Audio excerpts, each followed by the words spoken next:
പഞ്ചവർണ്ണ തത്ത വിൽപ്പനയ്ക്കെന്ന് പ്രചരിപ്പിച്ച് പണം തട്ടിയ കേസിൽ ഒരാൾ പിടിയിൽ. തിരുവനന്തപുരം വടശ്ശേരിക്കോണം സ്വദേശി നിവിൻ ഫെർണാണ്ടസിനെയാണ് മലപ്പുറം വളാഞ്ചേരി പോലീസ് പിടികൂടിയത്.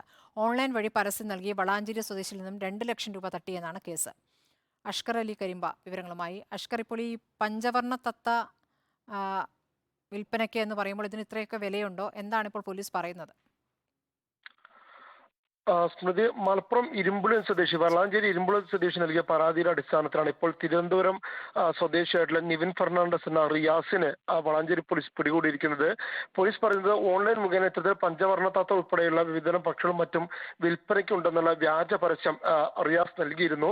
ഇതിന്റെ അടിസ്ഥാനത്തിലാണ് വളാഞ്ചേരി ഇരുമ്പുളി സ്വദേശി റിയാസിനെ സമീപിക്കുന്നതും പണം കൈമാറുന്നതും. 2 ലക്ഷം രൂപയാണ് കൈമാറിയത്. പഞ്ചവർണ്ണ തത്ത ലക്ഷങ്ങൾ വിലമതിക്കുന്ന പല വിധത്തിലുള്ള വർണ്ണതത്തകളും വിൽപ്പനയ്ക്ക് വെക്കാറുണ്ട് എന്നാണ് പോലീസ് വ്യക്തമാക്കുന്നത്. ഇതിന്റെ അടിസ്ഥാനത്തിൽ ഇയാൾ റിയാസിനെ സമീപിക്കുകയായിരുന്നു. തുടർന്ന് 2 ലക്ഷം രൂപ കൈമാറുകയും ചെയ്തു. എന്നാൽ പണം കൈമാറി തൊട്ട് പിന്നാലെ തന്നെ Nivin Fernandes phone switch off ചെയ്ത് മുങ്ങുകയും ചെയ്തു.